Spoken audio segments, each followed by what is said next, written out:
কথা বলছেন এখন গাউসুল আজম রেলওয়ে শাহী জামে মসজিদের খতিব আমাদের প্রিয় ভাই সৈয়দ মোহাম্মদ হাসান আল হাজারি। আজকে আমার ভালো লাগছে যে আমাদের মতাদর্শের ভিন্নতা থাকলেও আজকে যারা এসে গেছি তারা একমাত্র ইসলামের জন্য এসেছি। আমাদের ভালোবাসা সবই যেন হয় মহান রবের জন্য, রাগ খুব ঘৃণা গুলো তাও যেন হয় মহান রবের জন্য। মান আহাব্বা লিল্লাহ ওয়া আবগাদা লিল্লাহ ওয়া আতা লিল্লাহ ওয়া মানআ লিল্লাহ ফাকাদ ইস্তাকমালাল ঈমান। মান আহাব্বা লিল্লাহ ওয়া আবগাদা লিল্লাহ। সম্মানিত উপস্থিতি, ধরুন এই প্রোগ্রামটি, যেই প্রোগ্রামে সালাম দেওয়ার পরে সাধারণভাবে কোনো একটা অনুষ্ঠান অনুষ্ঠিত হচ্ছে, সেই জায়গাতে বর্তমান সময়ে কিভাবে ইন্ট্রোডিউস করা হয় দেখেন। আপনাদের কানে এটা কষ্টকর হয় না সুখকর হয় ভেবে দেখেন। Hello everyone.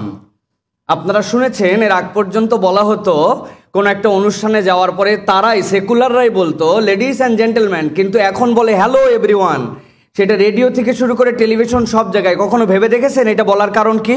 যখন লেডিস অ্যান্ড জেন্টেলম্যান বলে তখন একদল বলে লেডিসও আছে জেন্টেলম্যান আছে, কিন্তু এই জায়গায় তো LGBTQ এর আরও অন্যান্য লোকেরা আছে, আমাদেরকে বাদ দিলেন কেন?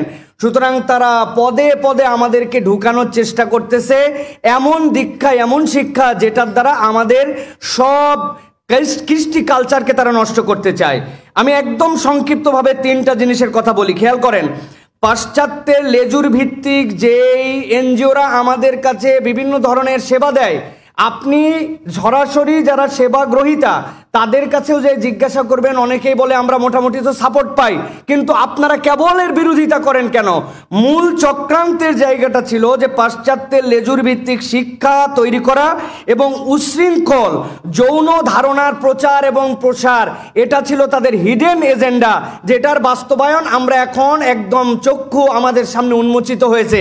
ক্লাস 6-এ 40 জন ছেলে আছে, 40 জন মেয়ে আছে, সেখানে শেখানো হচ্ছে কি? শেখানো হচ্ছে সবাই মিলে একসাথে বলো মাসিক কোনো সমস্যা নয়। সবাই বলো। আপনারা বললেন না? আপনারা বললেন না, কিন্তু আপনার আমার সন্তানরা বলতেছে। আমার জিজ্ঞাসা, 40টা ছেলে, সেই ছেলেটা যারা বলতেছে মাসিক কোনো সমস্যা নেই, ওদের মাসিক কি সমস্যা? মেয়েদের কোনো হয় শিখাতে পারেন আপনি, কিন্তু তারা এটা টার্গেটের জায়গা নিছে যে তারা আমাদের লজ্জাশীলতাকে দূর করে দিবে। একটা ছোট্ট পরিসংখ্যান দেই। আজ থেকে 50 থেকে 60 বছর আগে একটা মেয়ের ঋতুচক্র ছিল মাত্র লাইফে 40 থেকে 50টা। অবাক হচ্ছেন, 60 বছর বাসছে নানি, 70 বছর দাদি, প্রত্যেক মাসে হয় পিরিয়ড, অথচ তার মাত্র 40টা পিরিয়ডিক্যাল টার্ম ছিল। ব্যাপার কি? 13-14 বছরে পিরিয়ড শুরু হয়েছে, 50 বছর পর আল্লাহ অটোমেটিক বন্ধ করে দিছে। মধ্যের 35 বছর বয়সে উনি 12টা 13টা 14টা বাচ্চা কাচ্চা নিছে। তার দুধ খাওয়ানো, মাতৃত্ব, এইগুলা মিলাই তার লাইফেই 50টা পিরিয়ড। আর এখন 9 বছর 8 বছর 7 বছরের বাচ্চার এখন এই সকল বিকৃত মনা শিক্ষা দেওয়ার কারণে পিরিয়ড শুরু হয়। তারপরে শেখানো হয় 2টি বাচ্চা ভালো, একটা হলে ভালো, না হলে তো আরো ভালো। এইভাবে তাদেরকে শিক্ষা দিয়ে এখন 300 থেকে 350 পরিমাণ তাদের এই যে পিরিয়ডিক্যাল সার্কেল নিয়ে আসছে। মনে করতেছেন এটা বিরাট কিছু না? এর মধ্যে তাদের একটা এজেন্ডা আছে, যে এজেন্ডার মাধ্যমে তারা আমাদের শিক্ষাকে নষ্ট করে দিতে চায়, তারা আমাদের সন্তানদেরকে নষ্ট করে দিতে চায়, আমাদের পরবর্তী প্রজন্মকে নষ্ট করে দিতে চায়। শরীফার গল্প আউট হয়ে যাবে বই থেকে, আমরা মোটামুটি খুশি, মাশাআল্লাহ। প্রধানমন্ত্রী একটা কথা বলেছেন, এটাকে সাপোর্ট করি, কিন্তু এটা নিয়ে খুশি হয়ে থাকলে আমাদের বিপদ। আমি মূল কাজ যেটা দিতে চাই আজকের এই জাতীয় সেমিনারে, দেখেন সচেতন নাগরিক সমাজের ব্যানারে আমাদের এই সেমিনার। আজকে যদি আমরা সতর্ক না হই, আমরা যদি মতভেদ আমরা ভুলে না যেতে পারি, আমরা যদি আমাদের দেশ এবং আমাদের ইসলাম এবং আমাদের সন্তানদের রক্ষায় ওলামায়ে কেরাম যদি এক না হতে পারি, তাহলে আমাদের জন্য বিপদ। মূল আমাদের আজকের এখানে একটি টার্গেটের অন্যতম টার্গেট ছিল সকল ঘরানার মানুষকে এখানে সম্পৃক্ত করা, সকলকে বুঝানো যে আমাদের ছোট ছোট ফুরি বিষয়ের বাইরেও আমাদেরকে জবাই করে করে দেওয়ার পর্যায়ের কার্যক্রম চলতেছে, সেখান থেকে আমাদেরকে বেরিয়েছে। আমাদেরকে এক হতে হবে, আমাদেরকে সিদ্ধান্ত নিতে হবে। আমাদের উত্তর প্রজন্মের কাছে জিজ্ঞাসা করার পর আমরা কোন জায়গায় যাব। আমরা এই জন্য আজকের এই সেমিনারে যারা এসেছেন, যারা কথা বলেছেন, আমরা একটা বার্তা শুধু ছড়াই দিতে চাই, আল্লাহর ওয়াস্তে এই সকল বিষয়ে আমরা সতর্ক হই। ওলামায়ে কেরাম যখন এই সকল বিষয় ডাক দিবেন, আমরা একত্রিত হয়ে এক সুরে আমরা আমাদের ইসলাম, আমাদের দেশ, আমাদের মাতৃভূমি, আমাদের উত্তর প্রজন্মকে রক্ষার জন্য আমরা একসাথে ঝাঁপায় পড়তে চাই। রাজি আছি ইনশাআল্লাহ? আমরা রাজি আছি ইনশাআল্লাহ? আমরা এক্ষেত্রে ওলামায়ে কেরামের ভূমিকা সবচেয়ে বড়। সাধারণ মানুষ তো সবসময় আলেম ওলামার পিছনে ঘোরে, কিন্তু আমরা তো একজন আরেকজনকে খোঁচাখুচি করি। তা আমরা এই খোঁচাখুচি ভুলে আমরা আমাদের এই যে নির্ধারিত ইস্যুগুলোতে আমরা যেন এক হয়ে কাজ করতে পারি। আগামীতে যে কোনো কিছুর ডাক আসলে আমরা যেন সকলে সেটার পিছনে যৌক্তিকভাবে ছুটতে পারি। আল্লাহ যেন আজকের মেহনতকে কবুল করেন, আপনাদের আশা ভরসাকে কবুল করেন। হাযা মা ইনদি ওয়াল ইলমু ইনদাল্লাহ। ডক্টর খালিদ স্যার যে তথ্যগুলো দিয়েছেন, আসলে শঙ্কিত না হয়ে কোনো উপায় নেই। এই অবস্থায় আমাদের করণীয় নির্ধারণ করা দরকার। কারণ যদি আমরা এখনো চুপ থাকি, তাহলে হতে পারে আমাদের জীবদ্দশায় হয়তো আমরা ভিন্ন একটি রাষ্ট্র দেখেও ফেলতে পারি। আল্লাহ আমাদের হেফাজত করুক। এই জন্য আমাদের এক হয়ে যাওয়া দরকার। এ বিষয়ে আমার কয়েকটি ছোট্ট পরামর্শ। বিশেষ করে আজকে আমাদের ইসলামী আন্দোলনের নায়েবে আমির হুজুর আছেন এবং নদভী ওস্তাজ আছেন। ওনারা জাতির বর্তমান সময়ের দিকফালের ভূমিকা অবতীর্ণ। ওনাদের খেদমতে এবং যারা মিডিয়ার কর্মী এখানে আছেন, তাদের উদ্দেশ্য আমার কথা থাকবে, আমরা সকলে মিলেই মনে হয় এখন কাজ করা দরকার। শুধু আলেম ওলামাদের এই জাতীয় ছোট্ট সেমিনার দিয়ে এত বড় ষড়যন্ত্র প্রতিরোধ করা আদৌ সম্ভব নয়। সেই জন্য এখন প্রয়োজন জাতীয় ঐক্যের। আলেম ওলামাদের সাথে সাধারণ ইসলামপ্রিয় যত মানুষ আছে, সকলকে কিভাবে ঐক্যবদ্ধ করে প্রতিরোধ করা যায় সে বিষয়ে ভাবার সময় এসেছে। এই জন্য আমি মনে করি যারা বোদ্ধা আছেন তারা এই বিষয়ে পরবর্তীতে ভূমিকা রাখবেন। জাতীয় ঐক্যের ডাক দেওয়ার বিকল্প নেই। ওলামায়ে কেরাম আমাদের হাতে খুব কিছু নেই, কারণ আমাদের সোশ্যাল মিডিয়ায়, ইলেকট্রনিক মিডিয়া বলেন, প্রিন্ট মিডিয়া বলেন, আমাদের হাতে এখন কিছু নেই। তবে আমাদের হাতে বাংলাদেশে 3.5 লাখ মসজিদে জুমার মিম্বার আছে। এবং সেদিন কিন্তু বাংলাদেশের মোটামুটি বলা চলে 8 থেকে 9 কোটি মুসলমান কিন্তু আমাদের সামনে থাকে জুমার 1 ঘন্টায়। এই জন্য আমার মনে হয় এই বড় ষড়যন্ত্রের বিরুদ্ধে জুমার মিম্বার থেকে জাতিকে জাগিয়ে তোলা দরকার। এবং আমরা কথা বলতে পারি, ইচ্ছা করলে 5 মিনিট হলেও। এরপরে সোশ্যাল মিডিয়া যথাযথ ব্যবহার করা দরকার। আমাদের হাতে এখন ফেসবুক আছে, এক একটা মিডিয়া। আগে আমরা টেলিভিশনের দিকে তাকিয়ে থাকতাম সংবাদ দেখার জন্য, আর এখন টেলিভিশন সাংবাদিকরা তাকিয়ে থাকে ফেসবুক দেখার জন্য। তা আমার মনে হয় আমরা জাতির এই দুর্দিনে খ্রিস্টান রাজ্য গড়ার ষড়যন্ত্রের বিরুদ্ধে ফেসবুককে এক একটা মিডিয়া বানিয়ে ফেলতে পারি। এবং আমরা প্রত্যেকের সামর্থ্যের আলোকে কিছুটা হলেও লিখতে চাই। 3 নম্বর প্রস্তাবনা, পার্বত্য চট্টগ্রামের যে অঞ্চলটাকে নিয়ে খ্রিস্টান রাজ্য করার ষড়যন্ত্র চলছে, সে অঞ্চলে ইসলামী শিক্ষার প্রসার দরকার। আমাদের একাধিক বক্তা বলেছেন যে শিক্ষার অভাবে 500 টাকার কাছে ইমান বিক্রি করে দিচ্ছে, অথচ আমরা তো বেলালের উত্তরসূরি। আমাদের তো গলায় রশি লাগাইলো, ইমান থেকে এক চুল পরিমাণ সরার কথা ছিল না। ইসলামী শিক্ষার বড় অভাব। এই জন্য ইসলামী ফাউন্ডেশনকে কাজে লাগিয়ে সেখানে বেশি বেশি মক্তব প্রতিষ্ঠা এবং মসজিদ ভিত্তিক বয়স্ক ইসলামী শিক্ষা চালু করা যায় কিনা এ বিষয়ে আমাদের একটু ভাবা দরকার। কথায় চেরা ভিজে না, আপনার পেটে ক্ষুধা, নীতি কথায় পেট ভরবে না, এই জন্য টাকা খুব দরকার। আজকে যারা খ্রিস্টান বানাচ্ছে নিরীহ মুসলিমদেরকে, তাদের দারিদ্রতার সুযোগ নিয়েছে সবচেয়ে বেশি। এবং সেই দরিদ্র মুসলিমদের দারিদ্রতা বিমোচনে আমরা আলেমরা কি ভূমিকা রেখেছি, অথবা ইসলামের পক্ষ শক্তি কি ভূমিকা রেখেছে? আমার মনে হয় গরিব মুসলমানদের সহযোগিতার জন্য আমাদেরও করণীয় ঠিক করা প্রয়োজন। পরিশেষে বলবো, যেহেতু মাননীয় প্রধানমন্ত্রী বিষয়টি বলেছেন, বিষয়টিকে ছোট্ট করে দেখার সুযোগ আর নেই। যদি আমরা চাই আমাদের দেশের সার্বভৌমত্ব ঠিক থাকুক, স্বাধীনতা অটুট থাকুক এবং মুসলিমের সাম্রাজ্য ইসলামী নামেই পরিচিত থাকুক, আলাদা খ্রিস্টান রাষ্ট্র তৈরি না হোক, তাহলে এ বিষয়ে সবচেয়ে বেশি ভূমিকা প্রশাসনকে রাখা উচিত। এজন্য আমি বলবো, মাননীয় প্রধানমন্ত্রীর ঘোষণার আলোকে খুব সময় নষ্ট না করে অনতি বিলম্বে আমাদের ডিএসবি, এনএসআই সহ যত আমাদের মিডিয়া আছে, সেল আছে, গোয়েন্দা বিভাগ আছে, সকলকে ভূমিকা রেখে এর পিছনে কারা কাজ করছে, বিশেষ করে খ্রিস্টান এনজিওগুলোর ব্যাপারে সবচেয়ে শক্ত ভূমিকা প্রশাসনকে রাখার আহ্বান রাখে আমি শেষ করছি। আসসালামু আলাইকুম ওয়া রাহমাতুল্লাহ। আমাদের পূর্বপুরুষরা ব্রিটিশদের যত শক্তি ছিল, সব কিছু ছিল, ক্ষমতা ছিল, সব ছিল, আমাদের দাদাদের সাথে ব্রিটিশরা পারে নাই, তাদেরকে কিন্তু আমরা তাড়িয়ে দিয়েছি।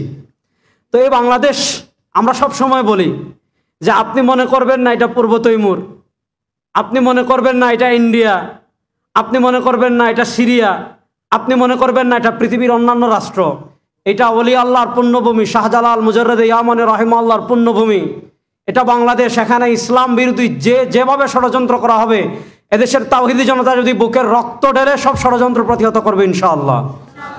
সুতরাং ব্রাকের বাপদাদা স্ট্যান্ডে আমাদের সাথে পারে নাই। আমাদের শাইখে চরমনাই হাফিজাহুল্লাহ একদিন বলেছিলেন যে এদেশের তাওহীদি জনতা চাইলে, এদেশের তাওহীদি জনতার এই সামর্থ্য আছে, ব্রাককে আমরা যা কিছু করার আমরা চাইলে করতে পারি ইনশাআল্লাহ। কিন্তু আমরা সতর্ক করছি, আজকে নাগরিক সমাজের ব্যানারে আমরা সবাই ঐক্যবদ্ধ হয়েছি, নাগরিক সমাজের অধীনে আমরা সবাই আসছি, দেশের সব গণনার ওলামা একরাম আসছেন ইনশাআল্লাহ।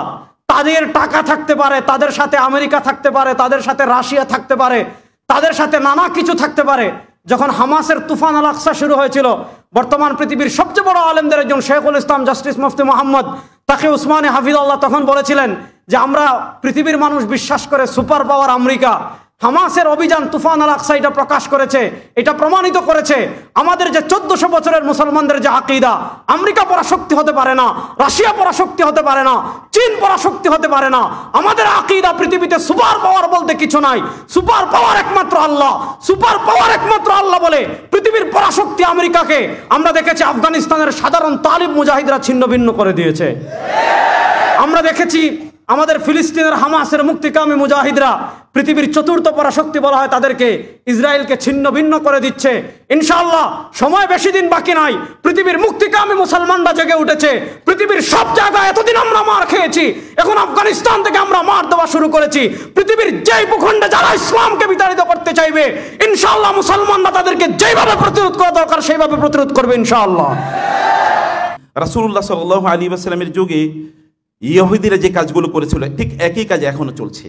তখন কি হয়েছে, ইহুদিরা তারা সুদের বাণিজ্য করত, তারা অস্ত্র নির্মাণ করত, মানুষের মাঝে মারামারি ঝগড়া বিবাদ ইত্যাদি লাগিয়ে দিয়ে তারা অস্ত্র বিক্রি করত, এবং সর্বশেষ তারা একটা প্রপার প্রচার প্রপাগান্ডার একটা মেকানিজম তৈরি করেছিল রাসূলুল্লাহ সাল্লাল্লাহু আলাইহি ওয়াসাল্লামের বিরুদ্ধে এবং মুসলিমদের বিরুদ্ধে।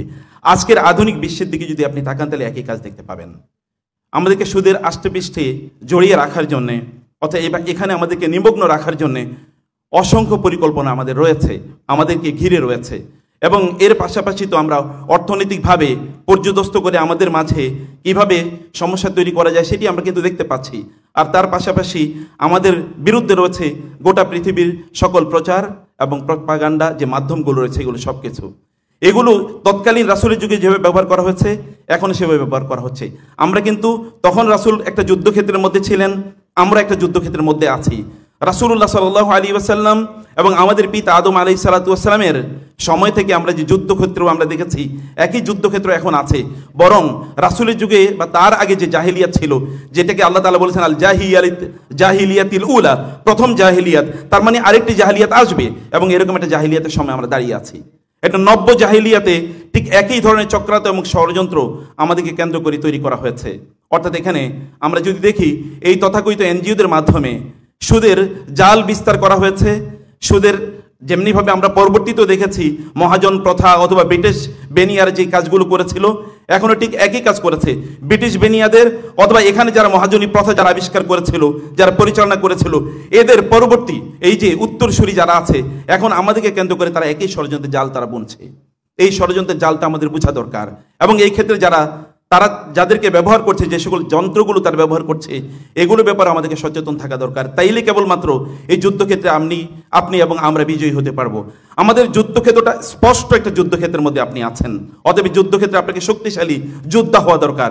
এই যোদ্ধা হওয়ার জন্য আপনাকে ইনফরমেশন লাগবে, আপনার লাগবে স্ট্র্যাটেজি, এবং আপনাকে জানতে হবে কোন কোন ক্ষেত্রে কোন কোন ফ্রন্টে তারা আমাদের বিরুদ্ধে যুদ্ধ চালিয়ে যাচ্ছে। এই ফ্রন্টগুলো আইডেন্টিফাই যদি না করতে পারি আমরা, তাহলে এই যুদ্ধক্ষেত্রে আমরা ব্যর্থ হব বা এই যুদ্ধক্ষেত্রে আমরা সফল হতে পারবো না। আপনার যোদ্ধা বটে, কিন্তু যুদ্ধের স্ট্র্যাটেজিগুলো আপনাদের জানা দরকার। স্ট্র্যাটেজিগুলো মূলত আমাদের এই আলোচনায় আমাদের সম্মানিত প্রবন্ধকার এবং পরবর্তী আলোচকগণ তারা ইনশাল্লাহ এই বিষয়ে আপনাদেরকে দৃষ্টি আকর্ষণ করবেন। আপনারা জানেন অনেক কিছু, কিন্তু ফাযাক্কির ফাইন্না যিকরা তানফাউল মুমিনিন, মুমিনদেরকে স্মরণ করিয়ে দেয়া লাগে। আর বহু আগে আল্লাহ সুবহানাহু ওয়া তাআলা 1500 বছর আগে বলেছেন ওয়াইদ্দু লাহুম মাসতাতআতুম মিন কুওয়াতিন। কুওয়া শব্দটি যখন আল্লাহ ব্যবহার করেছেন তখন এই শব্দটিকে স্পষ্ট করেই আল্লাহ সুবহানাহু ওয়া তাআলা নাকেরা রেখেছেন। নাকেরা মানে হচ্ছে অল ইনক্লুসিভ, এগুলো সব কিছুই রাখবে। এবং অমিন রিবাতুল খাইলি, যেই সময় আল্লাহ সুবহানাহু ওয়া তাআলা বলেছেন রিবাতুল খাইল রাখার জন্য, সেই সময় মক্কার মুসলিমরা মদিনায় হিজরত করে গিয়ে তারা এমনি তো তাদের কোনো অর্থ সম্পদ ছিল না, কারণ এগুলো সব তারা মক্কায় রেখে গিয়েছেন। মদিনার মুসলিম তো এমনি সাধারণত তারা কৃষক, তাদের কোনো অর্থবিত্ত নাই, কিন্তু আল্লাহ সুবহানাহু ওয়া তাআলা তাদেরকে নির্দেশ প্রদান করলেন যুদ্ধ করতে হবে, যুদ্ধের জন্য সর্বশ্রেষ্ঠ যে অস্ত্র, এই অস্ত্র তোমাদেরকে প্রয়োগ করতে হবে, তা হলো রিবাতুল খাইল। খায়েল তো কেনার মতো সামর্থ্য তাদের নাই, বদরের যুদ্ধে মাত্র 2টো খায়েল আছে তাদের, অন্য সময় তাদের কেনারই সামর্থ্য নাই।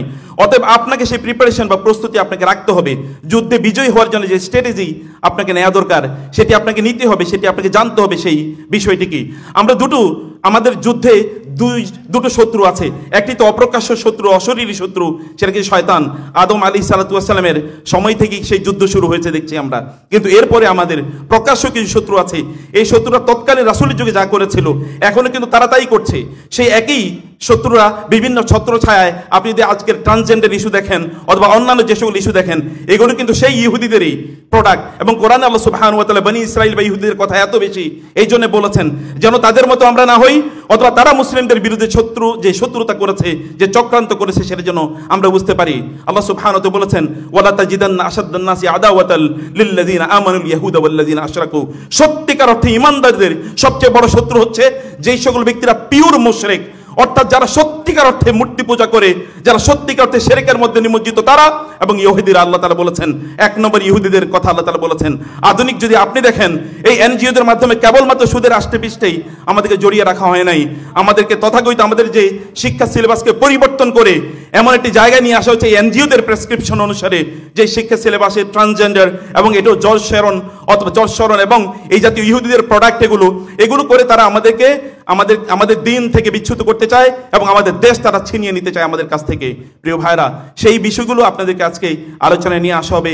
আমাদের সম্মানিত প্রবন্ধকার তার বিস্তারিত আলোচনায় তিনি এই বিষয়গুলো নিয়ে আসবেন। আমি এই জন্যে সম্মানিত প্রবন্ধকারকে এখন আসতে অনুরোধ করব। এই সময়ের সবচেয়ে বিদগ্ধ আলেমে দিন, আমাদের সকলেরই মাথার তাজ, বিশিষ্ট লেখক, গবেষক এবং বিদগ্ধ আলেমে দিন জনাব ডক্টর আফম খালেদ হোসাইন হাফিজাহুল্লাহকে সম্মানিত ওস্তাদ তিনি আসবেন, তার প্রবন্ধ উপস্থাপন করবেন। আপনি জিনিসগুলো বুঝবেন এবং এখান থেকে যখন যাবেন আপনারা, তখন যেন আপনারা সত্যিকার অর্থে অস্ত্রে সমজ্জিত, যেই অস্ত্র আমাদের দরকার, ইনফরমেশনের অস্ত্র, নলেজের অস্ত্র, প্রস্তুতির অস্ত্র, এটি নিয়ে যেন আপনারা প্রস্তুতি থাকতে পারেন। যুদ্ধক্ষেত্র সামনে, সেখানে আপনাদেরকে যুদ্ধ করতেই হবে। আল্লাহ সুবহানাহু ওয়া তাআলা আমাদেরকে সত্যিকার যোদ্ধা হিসাবে রিবাতুল খাইলের সেই প্রস্তুতি নেওয়ার তৌফিক দান করুন। আল্লাহুম্মা আমিন। কিছু এনজিও এই প্রতিষ্ঠান বাংলাদেশে এরা সেবার মোড়কে আসলে ইসলাম বিদ্বেষী এবং স্বাধীনতা বিরোধী কর্মকাণ্ড এ বাংলাদেশে করছে। সবাই একমত কিনা বলেন? প্রিয় ভাইরা আমার, আপনাদেরকে একটা জরিপ আমি দিতে যাচ্ছি, সেটা 2011 সালে এবং ইসলামিক ফাউন্ডেশনের সূত্রে এটা বলা হয়েছে। 10 আগস্ট দৈনিক ইনক্লাবে খ্রিস্টান বানানো হচ্ছে উপজাতীয়দের শিরোনামে প্রকাশিত একটি প্রতিবেদন থেকে সেখানে উল্লেখ করা হয়েছে দেশের বিভিন্ন অঞ্চলে 45টি উপজাতির অস্তিত্ব রয়েছে। এর মধ্যে 3 পার্বত্য জেলায় 14টি এনজিও কোম্পানির উপস্থিতি রয়েছে। 3 পার্বত্য জেলায়। এখানে উপজাতির 30.57% চাকমা, 16.60% মারমা, 7.39% ত্রিপুরা, 6.16% অন্যান্য উপজাতি। এবার আসেন খ্রিস্টানদের সংখ্যা, বৌদ্ধদের সংখ্যা এবং মুসলমানদের সংখ্যা কত? সেই সময় তথ্য অনুযায়ী শুধু বান্দরবান জেলায় মুসলমানের সংখ্যা ছিল 1,47,062 জন, যেখানে খ্রিস্টানের সংখ্যা ছিল 1,03,997 জন। দেখেন, তার মানে মুসলমানদের সংখ্যা এবং খ্রিস্টানের সংখ্যার মধ্যে তেমন কোনো তারতম্য ছিল না। যদি ইকুয়াল করেন, সামান্য কিছু তারতম্য ছিল। বৌদ্ধদের সংখ্যা ছিল 30,546 জন, হিন্দুদের সংখ্যা ছিল 10,796 জন। 2 দশক আগে এ জেলায় বৌদ্ধ ধর্মের অনুসারীরা সংখ্যার দিকে দ্বিতীয় স্থানে থাকলেও এখন তারা তৃতীয় স্থানে চলে এসেছে। কারণটা কি? কারণ হচ্ছে তারা যেভাবে মেহনত করছে, এনজিওগুলো যেভাবে এই সমস্ত অঞ্চলে কাজ করছে, যদি এদেরকে এখনই প্রতিরোধ গড়ে তোলা না যায় তাহলে আমাদের সার্বভৌমত্ব এবং আমাদের দিনের ওপরে অবশ্যই তারা আগে থেকে যেভাবে আঘাত করছে পরিপূর্ণ শক্তি নিয়ে তারা আঘাত করবে। আরেকটি কথা আপনাদেরকে বলে রাখি, হয়তো আমি খাচ্ছি, আমি পড়ছি, আমি ঘুমাচ্ছি, আমি তো ভালোই আছি, এগুলো নিয়ে ভাবার টাইম কোথায়? আমরা হাত কোথায় বাঁধবো, বুকের ওপরে নাকি নাভির নিচে, এগুলো নিয়ে মারামারি করছি। আমরা বহাস করছি মিলাদ কিয়াম করবো কি করবো না, আমরা জোরে আমিন বলবো না আস্তা আমিন বলবো, এগুলো নিয়ে যতটা সময় আমরা দিচ্ছি, আমরা যদি আমাদের বৃহৎ স্বার্থে মৌলিক বিষয়গুলো নিয়ে, এই সমস্ত বিষয় নিয়ে এতটা টাইম আমরা দিতাম এবং ভাবতাম, কার্যকরী পরিকল্পনা পদক্ষেপ আমরা গ্রহণ করতাম, তাহলে অনেক আগেই কিন্তু এই সমস্ত এনজিওরা এদেশে প্রতিরোধের মুখে লেজ গুটিয়ে পালাতে বাধ্য হতো। ঠিক কিনা ভাইরা আবার? কিন্তু তারা সুযোগটা নিচ্ছে কেন? আজকে উজবেকিস্তানে যে আমাদের রেজাউল করিম আবরার ভাইরা কয়েকদিন আগে সফর করেছে, আমি 3 বছর আগে সফর করেছিলাম। ছোট্ট একটা কথা আপনাদেরকে বলি, এই উজবেকিস্তানে শুধু সামারকান্দ, বুখারা এবং তাশখান্দে মাদ্রাসার সংখ্যা ছিল 60,000। 60,000 মাদ্রাসার সংখ্যা ছিল। আজকে আপনি যান, এই সোভিয়েত ইউনিয়নের এরা যখন ঢুকেছিল, পিটায়া আগে আলেমুল আমাকে সাইজ করেছিল এবং এদেরকে রোধ করেছিল, তারপরে মাদ্রাসাগুলো বন্ধ করে দেওয়া হয়েছিল। এখন পুরো উজবেকিস্তানের 2000 মাদ্রাসা আপনি খুঁজে পাবেন না, অথচ এখান থেকে দিনের কত বড় বড় খেদমত তৈরি আঞ্জাম দেওয়া হয়েছিল। কেন নাই? কারণ হচ্ছে একটা দেশের মধ্যে যখন এই ধরনের অপতৎপরতা চলমান থাকে, আলেম উলামা যখন ঘুমিয়ে থাকে, প্রতিরোধ না করে, সংগ্রাম না করে, জনসচেতনতা তৈরি না করে, তখন এই সমস্ত এনজিওগুলো সুযোগ নেবে স্বাভাবিকভাবে। তো আমাদের আসলে এখানে সব ঘরানার ওলামা ইকরাম আপনারা আছেন, আপনাদের কাছে একটা বিনীত আবেদন এবং একটা রিকোয়েস্ট, সেটি হচ্ছে আমরা একটা জায়গায় আমাদের বড় পরিচয় হচ্ছে আমরা মুসলিম। কে হানাফি, কে শাফি, কে হাম্বলি, কে মালিকি, এই জায়গাগুলো ইনফিরাতি আমরা অনেকে অনেক ধরনের কাজ করি, কিন্তু ইসলামের মৌলিক বিষয়গুলোর উপরে যখন আঘাত আসবে তখন আমাদের প্রত্যেকেই এক কাতারে থেকে কাজ করতে হবে। তাছাড়া কিন্তু আসলে আমরা কখনো এই ধরনের ফিতনাগুলো রদ করতে পারবো না। আল্লাহ তাআলা আমাদের সবাইকে বোঝার তৌফিক দান করুন এবং আমরা প্রত্যেকেই কাঁধে কাঁধ মিলিয়ে কাজ করব ইনশাআল্লাহ। সবাই বলে হাদা মা ইনদি ওয়াল ইলমু ইনদাল্লাহ আলাইহি তাওয়াক্কালতু ওয়া ইলাইহি উনীব। আসসালামু আলাইকুম ওয়া রাহমাতুল্লাহ। যদি পাওয়ার না থাকে তাহলে ব্যাটারির এই বড় একটা বডির কোনো দাম নেই, এটা বোঝা। যদি ভিতরে চার্জ না থাকে তাহলে ব্যাটারিটা বোঝা হয়ে যায়। ঠিক এই মানুষের মধ্যে, মুসলমানদের মধ্যে ইমানি পাওয়ার না থাকলে এটাও জাতির জন্য, দেশের জন্য বোঝা হয়ে যায়। ওরা ইমানকে ক্রয় করার জন্য আসছে, হাজার হাজার কোটি কোটি মিলিয়ন ডলার ব্যয় করতেছে। কোথায় মুসলমানদের ইমান আছে? সেই ইমানকে ক্রয় করো। আজকে এনজিওরা বিভিন্ন কৌশলে, বিভিন্ন পদ্ধতিতে তারা সরকারের উপর প্রভাব বিস্তার করে শিক্ষা অঙ্গনে ঢুকছে, অপসংস্কৃতি চালু করছে। কিন্তু আমি প্রশ্ন করতে চাই, আমাদের দেশে ওলামায়ে কেরাম কি চিন্তা করছেন? আজকে শুধু খ্রিস্টান খ্রিস্টান, কয়জন খ্রিস্টান হয়েছে, কয়জন খ্রিস্টান হচ্ছে? আর আপনি কি চিন্তা করছেন কত মুসলমান নাস্তিক হচ্ছে, কত মুসলমান ইসলাম বিদ্বেষী হচ্ছে, কত মুসলমান ইসলামের বিরুদ্ধে বিরূপ ধারণা করছে? চিন্তা করতে পারিনি। আজকে হাজারো মুসলমানদেরকে বেঈমান বানাবার জন্য সরকার এনজিওদের ভিত্তিতে যে শিক্ষা কারিকুলাম প্রচার করছে, প্রতিষ্ঠিত করছে, এই পড়াশোনা করলে একজন মুসলমান মুসলমান থাকতে পারে না। সেখানে প্রেম কিভাবে করবে, কিভাবে হাত ধরবে, কিভাবে চুমু দিবে, প্র্যাকটিক্যাল শিক্ষা দেওয়া হচ্ছে। ড্যান্স কিভাবে দিবে, মাথা কিভাবে নাড়াবে, কোমল কিভাবে ঢুলাবে, গায়ের হলুদের ড্যান্স কোন এলাকার হবে, কোন জায়গার হবে, বাপ মা যদি তাকে কোনো বাধা দেয় তার প্রতিবাদ কিভাবে করতে হবে, কিভাবে মিথ্যা ছলনা করতে হবে, সব কিছু প্র্যাকটিক্যাল শিক্ষা দেওয়া হচ্ছে এই শিক্ষার মধ্যে। আর একটা জাতিকে পরিবর্তন করার জন্য দুইটা জিনিসের প্রয়োজন, শিক্ষা ও সংস্কৃতি। শিক্ষা ও সংস্কৃতির মাধ্যমে একটা হিন্দু জাতিকে মুসলমান বানানো যায়, একটা মুসলিম জাতিকে হিন্দু বানানো যায়। সেই কাজ তারা শুরু করছে। যাই হোক, এই সম্পর্কে আমরা সবাই জানি। এখন করণীয়টা কি? মেঘ দেখে তুই করিস নে ভয়, আড়ালে তার সূর্য হাসে। ওরা দুশ্মন, আমাদের সাথে দুশ্মনী করবেই। আমাদেরকে কাজ করতে হবে, ইমানকে মজবুত করতে হবে, আমলকে মজবুত করতে হবে। ঐক্যর দরকার, খুবই ঐক্যর দরকার, ঐক্যের বিকল্প নেই। কিছু ইবাদত আছে যা একা একা করা যায়, কিছু ইবাদত আছে যা স্বল্প সংখ্যক জামাতের মাধ্যমে করা যায়, আর কিছু ইবাদত আছে বৃহত্তম একটা জনগোষ্ঠী ছাড়া জাম দেওয়া সম্ভব না। যেরকম আপনি রোজা রাখবেন একাই যথেষ্ট, আপনি জামাতে নামাজ পড়বেন কিছু মানুষই যথেষ্ট, কিন্তু ইসলামের দুশ্মনদেরকে হটিয়ে ইসলামকে বিজয় করবেন না একা সম্ভব, না স্বল্প সংখ্যক গোষ্ঠীর দ্বারা সম্ভব। এইটার জন্য বৃহত্তম একটা গোষ্ঠীর প্রয়োজন। এটা একা দ্বারা সম্ভব না, কোন এক ছোট্ট গোষ্ঠীর দ্বারা সম্ভব না।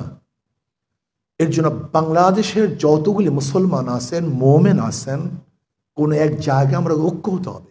কোন এক জায়গায়, যেমন এনজিওদের বিরুদ্ধে আমরা সবাই জবান খুলি, প্রত্যেক মেম্বার থেকে আওয়াজ তুলি, প্রত্যেক বক্তা আওয়াজ তুলি, যে যেখানে যার সাথে কথা বলি, এনজিওর ব্যাপারে সচেতনতা সৃষ্টি করি। এখানে তো আমরা ঐক্য হতে পারি, এই ব্যাপারে তো সবাই এক হতে পারি যে আজকের থেকে আমাদের টার্গেট এনজিওদের অপতৎপরতার বিরুদ্ধে মানুষদের সচেতন করা। এই কাজটা শুরু করি। যারা আহলুস সুন্নাত ওয়াল জামাতের আকীদা আসি, আমলের মধ্যে ডিফারেন্স থাকলেও যারা আহলুস সুন্নাত ওয়াল জামাতের আকীদা আসি, এদের বিরুদ্ধে উলঙ্গ সমালোচনা না করা, এই ব্যাপারে আমরা ঐক্য হই। যদি আমরা প্রত্যেককে হটা দেওয়ার চেষ্টা করি, তাহলে নেতৃত্ব দেবে কে? কাউকে না কাউকে নেতৃত্ব দিতে হবে, তো দেবে কে? এর জন্য কমপক্ষে যারা আকীদার দিক থেকে এক, তাদের বিরুদ্ধে খুব বেশি সমালোচনা না করি। হ্যাঁ, সমালোচনা করব তাকে সংশোধন করার জন্য, তাকে ইসলাহ করার জন্য, তাকে হটাবার জন্য নয়। শত্রুতামূলক সমালোচনা করব না, বরং মোহাব্বতের সমালোচনা করব, ভালোবাসার সমালোচনা করব, যেন আমার ভাই সংশোধন হয়ে যায়, যেন সে ঠিক পথে চলতে পারে। যদি আমরা এই ব্যাপারে ঐক্য হতে পারি, তাহলে ইনশাল্লাহ বৃহত্তর শক্তি আমরা সঞ্চয় করতে পারবো, ওদের মোকাবেলা করতে পারবো।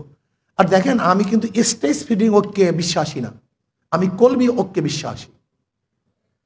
দেখেন, স্বামী স্ত্রীর মধ্যে মাঝামাঝি একই বিছানায় থাকে, তার কিন্তু ঐক্য নেই। একই বিছানায় কিন্তু ঐক্য নেই, একই স্টেজের মধ্যে আমরা শত্রু একত্রিত হয়েছি, আমরা ঐক্য নেই। জনাব মুহাম্মদ রাসূলুল্লাহ সাল্লাল্লাহু আলাইহি ওয়াসাল্লাম মদিনায় কিন্তু হজ করেনি, ইয়ামানে, তাদের মধ্যে ঐক্য ছিল। আমি কলবি ঐক্য চাই, যে যেখানে আসি না কেন, আদর্শের দিক থেকে এক, নীতির দিক থেকে এক, ইসলামের দুশ্মনদেরকে দুনিয়ার থেকে উৎখাত করার ব্যাপারে আমরা সবাই এক, ইসলামকে প্রতিষ্ঠিত করার ব্যাপারে আমরা সবাই এক, যে যেখানে আসি না কেন। এক জায়গায় থাকতে হবে, এক জায়গায় আসতে হবে, এক জায়গায় কাজ করতে হবে, সম্ভব না, কঠিন। বরং আমরা প্রত্যেক মেম্বার, বাংলাদেশের যতগুলি মেম্বার আছে, মসজিদের মেম্বার, এনজিওদের ব্যাপারে আমরা সবাই এক, এদের ইসলাম হুকুমত কায়েম করার ব্যাপারে আমরা সবাই এক, ইসলামের দুশ্মনদের বিরুদ্ধে আমরা সবাই এক, বর্তমান সিলেবাসের বিরুদ্ধে কথা বলার ব্যাপারে আমরা সবাই এক। এইগুলি তো ঐক্য হতে পারি, এখানে তো স্টেজের দরকার নেই। আমরা দেখব আজকে খ্রিস্টান রাষ্ট্র কায়েম করার যে ষড়যন্ত্র চলতেছে, এর বিরুদ্ধে আমরা সবাই এক। আজকে আলাদা ভূখণ্ড করার জন্য যে চক্রান্ত চলতেছে, এর ব্যাপারে আমরা সবাই এক। এখানে তো ঐক্য হতে পারি। যদি আমরা এইভাবে ঐক্য হয়ে যাই, সচেতন হই, ইনশাআল্লাহ আশা করি যে ষড়যন্ত্র এবং চক্রান্ত চলতেছে ওরা বাস্তবায়ন করতে পারবে না। বরং আমি দেখতেছি বাংলাদেশে আজকে হোক কালকে হোক ইসলামী হুকুমত হবেই হবে, ইনশাআল্লাহ হবেই হবে, ইনশাআল্লাহ, কোনো সন্দেহ নেই। কিন্তু আমাদেরকে সচেতন হতে হবে, ফিকিরের সাথে চিন্তার সাথে কাজ করতে হবে, আবেগের সাথে বিবেকের প্রয়োজন হবে। শুধু আবেগ না, শুধু বিবেক না, আবেগও দরকার, বিবেকও দরকার। এই দুই দেশের সমন্বয় যখন কাজ করব, তো ইনশাআল্লাহ আমরা সাকসেস হব। আল্লাহ আমাদের সবাইকে এক ও ন্যাক হয়ে কাজ করার তৌফিক দান করেন। ইনশাআল্লাহ আমরা সবাই কমপক্ষে আপুসের মোহাব্বত করে, আল মুমিনু কারুজুল ওয়াহিদ, ইনিশতাকা আইনু ইশতাকা কুল্লু ওয়া ইনিশতাকা রাসু ইশতাকা কুল্লু। আল্লাহ আমাদের সবাইকে হাদিসের উপর আমল করার তৌফিক দান করেন। আমি যেটা মনে করি, এই বাংলাদেশে যারা ইসলাম বিদ্বেষী ষড়যন্ত্রে লিপ্ত আছে, তারা প্রবেশ করার পিছনে অবশ্যই আমরা কম দায়ী নয়। কারণ রব্বুল আলামিন এই ইসলামের দাওয়াত দেওয়ার জন্য আমাদেরকে সিস্টেম শিখিয়ে দিয়েছেন। উদউ ইলা সাবিলি রাব্বিকা বিল হিকমাতি ওয়াল মাউইজাতিল হাসানা। আজ আমরা যদি দেখায় করোনা মহামারী থেকে এই পর্যন্ত যারা নাস্তিক হয়েছে, এরা নাস্তিক হওয়ার পিছনে অন্য কেউ দায়ী নয়, আমাদের মতো বক্তারাই দায়ী আছে। কারণ অযৌক্তিক, অবৈজ্ঞানিক, কোরআন সুন্নাহ বিরোধী বক্তব্যের কারণে অনেক জ্ঞানী শিক্ষিত সমাজ আজ ইসলাম থেকে দূরে সরে গেছে। তাই আমার প্রস্তাব হচ্ছে, যদি আমরা রব্বুল আলামিনের নির্দেশিত হুকুম মোতাবেক হেকমা এবং ভালো উপদেশের মাধ্যমে ইসলামের প্রচার করি, তাহলে আমার ইসলাম সম্পর্কে বিরোধ মন্তব্য করার কোনো সুযোগ নাই। 3 নাম্বার, যেটা আজ পার্বত্য অঞ্চলে যারা খ্রিস্টান ধর্মে দীক্ষিত হচ্ছে, আমি দেখলাম তারা জন্মগত মুসলমান কিন্তু শিক্ষাগত মুসলমান নয়। এই শিক্ষা না থাকার কারণে 500 টাকার কাছে বিক্রি হয়ে যাচ্ছে। কিন্তু আমাদের ইসলামের ইতিহাস তো বিক্রি হওয়ার নয়। আমাদের ইসলামের ইতিহাস তো বেলালের ইতিহাস, আমাদের ইসলামের ইতিহাস তো খালিদ বিন ওয়ালিদের ইতিহাস, আমাদের ইসলামের ইতিহাস তো সালাউদ্দিন আইয়ুবের ইতিহাস। এটা তো ইসলামের জন্য রক্ত দেওয়ার ইতিহাস। কিন্তু এখানে বিক্রি হয় কেমনে? তখন বুঝলাম যারা জন্মগত মুসলমান, শিক্ষাগত মুসলিম নয়, তারাই 500, 1000 অথবা গড় বাড়ি চাকরির কাছে বিক্রি হয়ে যাচ্ছে। তাই আমাদের ওলামাই কারামকে যেই জিনিসটা করতে হবে, বর্তমান বাংলাদেশে আমি 2টো জিনিস দেখতে পাচ্ছি যেটি মূল স্ট্রিম থেকে সরে গেছে। যেমন আমরা বলি আল ওয়াসাতিয়া ওয়াল ইতিদাল, অর্থাৎ মধ্যম পন্থা অবলম্বন করা।